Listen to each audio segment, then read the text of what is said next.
Route 66, Route 66. We'll drive around the classic cars, pick up chicks and biker bars. It doesn't matter where we are, as long as we're on Route 66, Route 66. All right, this is your old traveling buddy, Insane Sam here. This video is for the last leg of the fourth day of your 10-day Route 66 adventure. Before we get going, let's make sure you have good directions. You don't want to get lost. Go to route66mc.com, go to the right-hand column on the home screen and find Get Directions. Put Oklahoma City in the Leaving From box and Weatherford in the Heading To box. Click on Get Directions and turn-by-turn directions are going to pop up. Okay, at the end of the last segment, I left you at 39th Street heading into Warr Acres, Oklahoma.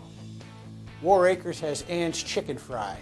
This is a 1950s nostalgia look, complete with vintage cars and Route 66 artifacts. The Carlyle Motel nearby claims to be a 1934 Route 66 original. The sign looks like the sign from the original in photos you see, but the motel doesn't seem to be of the original motor court style. They must have had some reconstruction along the way. The most distinctive Route 66 site along this stretch is in Bethany, and it's the Western Motel. It has a very distinct sign. Between Bethany and Yukon, there's the restored 1919 Lake Overholser Bridge. This is a neat little detour off the main road to an alternate part of Route 66 along Lake Overholser.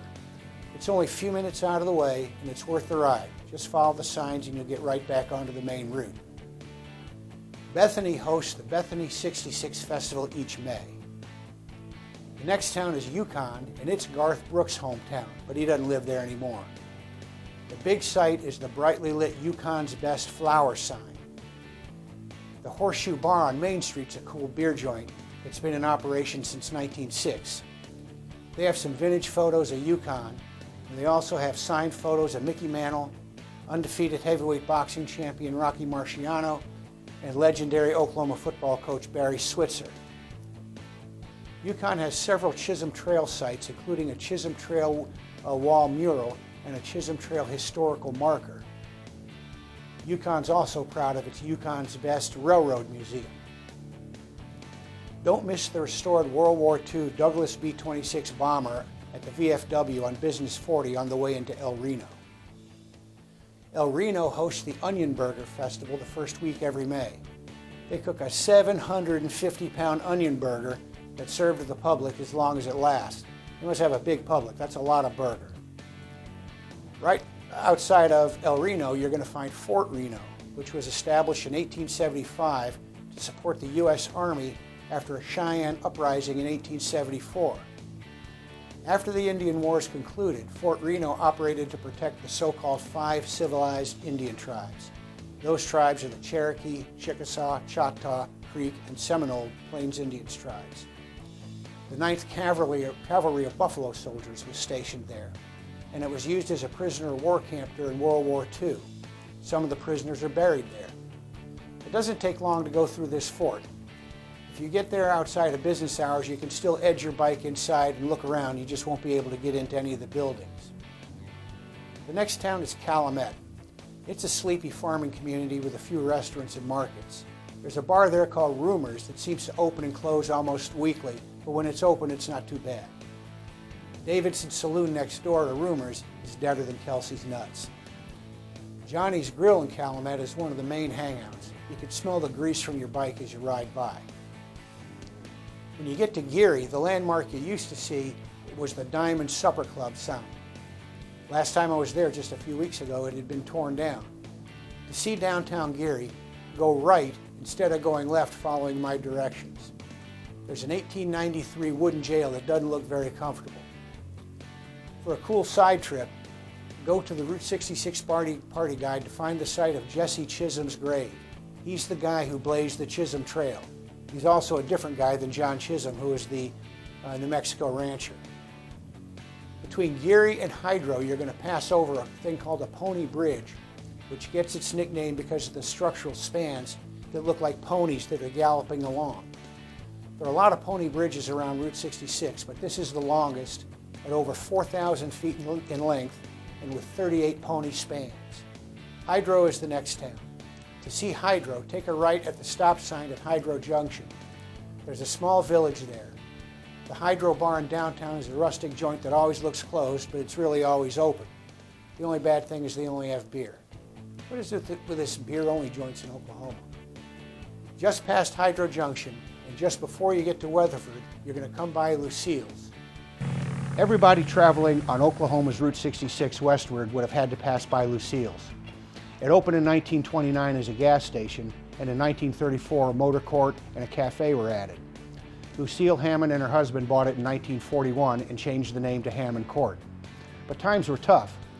Lucille's husband took off to be a cross-country truck driver, and he left Lucille to run the place by herself.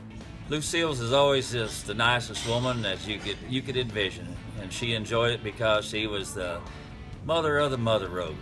Many of the travelers were dead broke. Lucille would feed them and give them gas in exchange for appliances or whatever meager possessions they might have. Sometimes she'd take their cars in exchange for money and they'd have to catch a bus or walk west. Sometimes she just fed them for free, and Lucille became known as the mother of the mother road. When I-40 bypassed Hydro, Lucille's gas, cafe, and motor court business died. She sold her last gallon of gas in 1986 and turned the place into a souvenir shop. She lasted another 14 years there and worked it till the day she died at age 85 that finished a 59-year run. When we were out of high school, we'd ride down here, see our buddies, and this is a good place to come hang out because we were 19 years old. And Lucille would sell us beer, and we'd play pool, drink beer, and I wasn't old enough back in those days. You had to be 21, but Lucille would sell us beer. She was a good woman. Weatherford is just a few hundred yards past Lucille's. There's a new Lucille's on the edge of town built in 2006. One wing has a 1950s diner motif. The other wing is casual steakhouse with a country music flair. There's a bar, but beware, the whole place closes really early and they won't let you have more than 5 beers. The Thomas P. Stafford Space Museum is in Weatherford. It has the actual control panel used during the Apollo space missions. Compared to modern equipment, this thing looks like a toy, but it got our astronauts to the moon and back. Weatherford has a prosperous downtown area, although little if it feels like authentic Route 66. But there's plenty of places to eat and drink beer, but again, whiskey's hard to come by. I usually stay at the Holiday Inn because I can walk over to the new Lucille's from there. Okay, this is the end of your 4th day on Route 66. Tomorrow you're going to pass the halfway point between Chicago and LA right on schedule.